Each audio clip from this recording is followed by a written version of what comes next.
second graders and talk in front of 7 and 8-year-olds all day, so I'm not used to this. Don't worry, you can talk. Grown-ups are scarier. Here you go.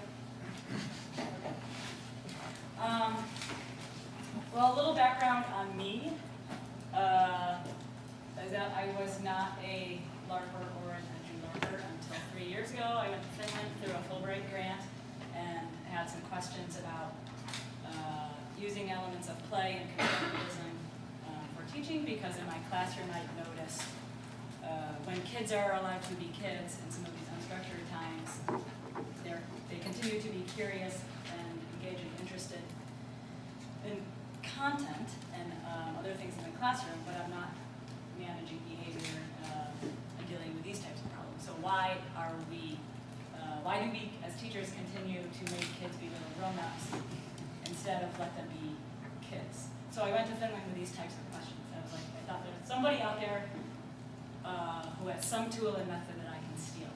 And so I encountered a teacher using Edu-Larp in a school in Helsinki with 3rd and 4th graders.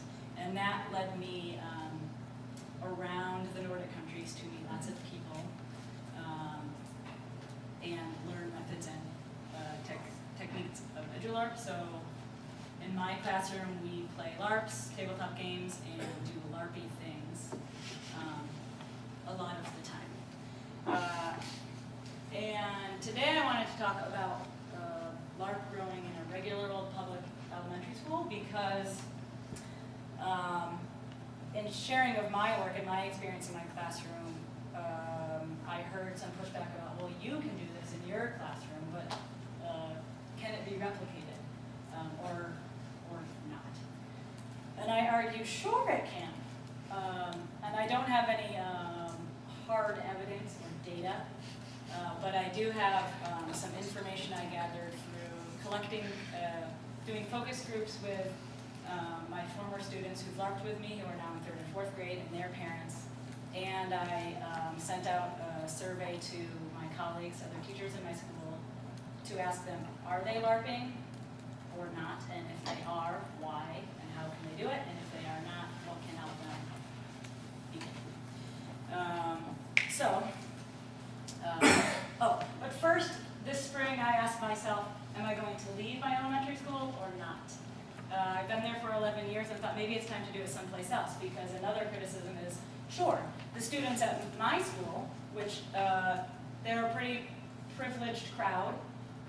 These are the 2015 PARC scores.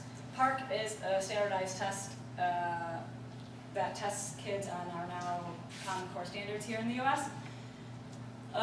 The test is more challenging than other state tests. Apparently, my 2nd graders don't take it, but 3rd, 4th, 5th graders do in my school.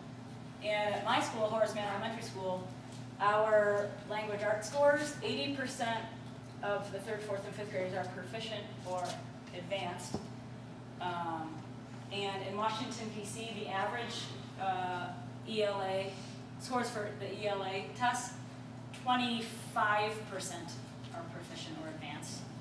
And in math, our scores are a little lower, 61% are proficient and advanced, and in the rest of DC, 23% of the 3rd, 4th, and 5th graders are proficient or advanced.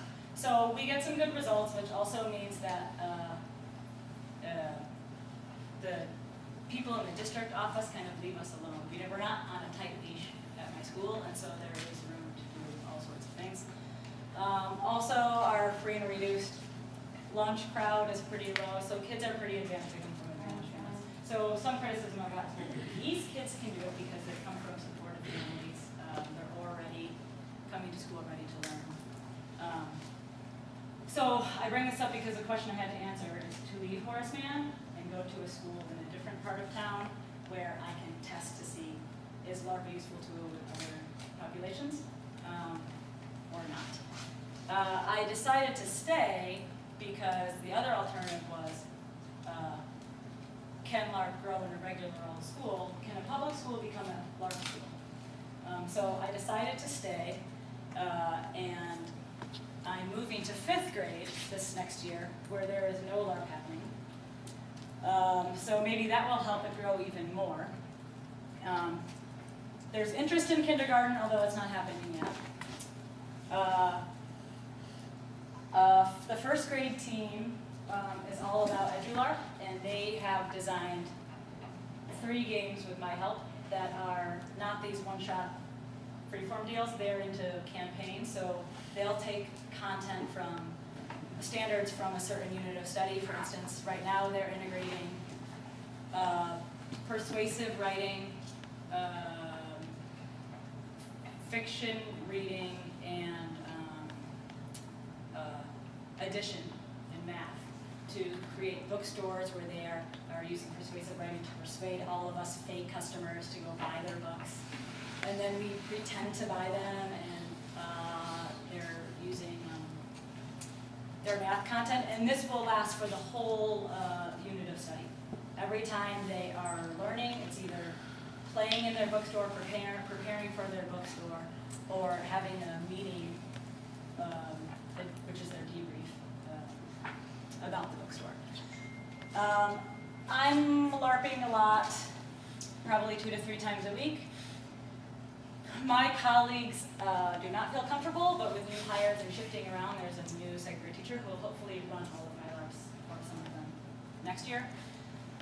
3rd grade, we have assistant teachers in my school. They're interested in LARP, so hopefully helping the regular classroom teachers jump on board. The kids who leave my classroom are also advocates. They've come to me and said, you have to teach the teacher's name. You have to teach her to LARP. She doesn't let us LARP. I said, write them a persuasive letter. Write your own LARPs. They did that and none of it worked. But they are doing some now in the springtime. You'll see here, there's more LARPing happening in the intermediate grades in the spring because teachers are in the culture of education in America today. They're scared of these big bad tests and think, well, we can't play these games because we have to teach them all the content.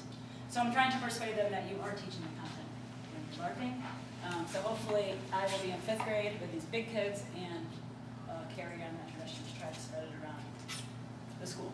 So the meat of this talk is really to show you what I was wondering about. How was LARP able to seep out of my classroom, my little bubble, around the school little by little? And I think that has to do with the administration is key. And this is my classroom, and the lady to the left in the orange blazer is our principal, who's pretending to be somebody on this panel with Chief Wiewa. My assistant Matt Coe played this character from a book about the Nashua people in New Hampshire, and we were presenting what we've learned about how to save planet Earth from destruction by going back in time and learning how Native people lived according to the land and respecting the land. So she participated in this LARP with us. I interviewed and sent out a survey to teachers, asking them, well, what do you feel about LARP? How do you think it's spreading around? And this is a 1st grade teacher who came in to LARP as a lawyer in one of our games. She left her classroom to help. And I examined families. This is my own students and their parents. What role do they have in LARP being a viable method that they're happy for the kids to participate in school? And this is us this year playing in our office LARP where we work in I think we had a stuffed animal company. I play Claire, the intern, who doesn't really know anything. So I'm constantly going around to have them teach me what to do. So what I discovered from talking with my principal and instructional coach and hearing from my principal's boss, superintendent of something, is she said that, or what I gathered from talking to her is that innovation is valued at our school. And some examples of that are, she believes that with conflict or problems come opportunity, leading to innovation. So in the pre-K classrooms, the teachers were having some wonderings about what's really the purpose of pre-K, 4-year-olds going to school, and that led my colleague Daryl going to Italy to learn about Reggio Emilia teaching and learning, and that was supported by the principal, and now we are Reggio Emilia school in pre-K.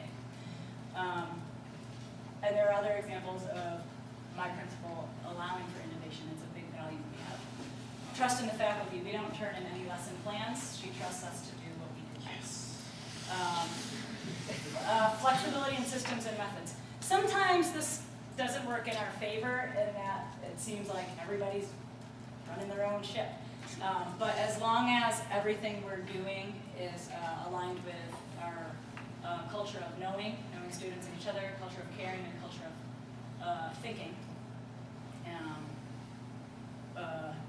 she's game for us doing that. We also have observable evidence in our test scores, obviously, of our, we get evaluated by outside master educators, and those evaluations are very strong. Parents' feedback to us provides that evidence too. This is from our website where the principal lists live action role playing as one of our methods. So we are not a LARP school, but we are a LARP school. In terms of teachers and interviewing them and getting their surveys back, we have this attitude at Horace Mann of being researchers as well as teachers, and lead professional development, and are welcome to go away and then come back, bringing back what we've learned. Somehow, over the past several years, the belief in play as an important element of learning has spread around. I don't know if that's a backlash of the standard-based, accountable, teachers being accountable environment that's in the US these days, and especially in Washington, D.C. Or if I have something to do with this and I came back and was like, play, play, play, play, everyone has to play. And they've seen my students around the building, and maybe that has helped. We have access to professional development, but this was listed as an impediment for some teachers. They said they hadn't attended one of my professional development sessions at Edu-Larp and wanted to. And they wanted my continued coaching. They didn't want to just go to my session for 3 hours and then feel comfortable LARPing. They needed my continued support. And time to collaborate was a huge issue. Some teachers make time to do it. So the first grade team, they make time every week for a couple hours to collaborate and create games and lessons. My team has 30 minutes a week to collaborate and is not interested in meeting after school, so we have not as a team been able to do that, so that's a big impediment to creating LARPs, which is time consuming. In terms of families, I've had focus groups with them, and this is also an email that half of my kids' parents from last year sent to the principal about trying to persuade her to spread LARP around the school. And they listed these positives for their children, in that it offered kids a playful way to overcome reluctance against a subject and start enjoying it. It provided an opportunity to be more involved in exploring the subject than the more traditional approaches. As part of the learning style, they gave kids a sense of being part of the decision making and integrated the curriculum. And they got it that their kids felt tricked into learning, and they were okay with that. And I think this was able to happen because we are a pretty informal community. I've gone to dinner at parents' homes. We're on a first name basis. Parents are around a lot, so they trust us at the school to do what we will with their children. And kids going home and telling them about their experiences in school with LARP led to more openness. We're also responsive, and that it's pretty normal that parents in our community could write this note and get a response back and have that conversation.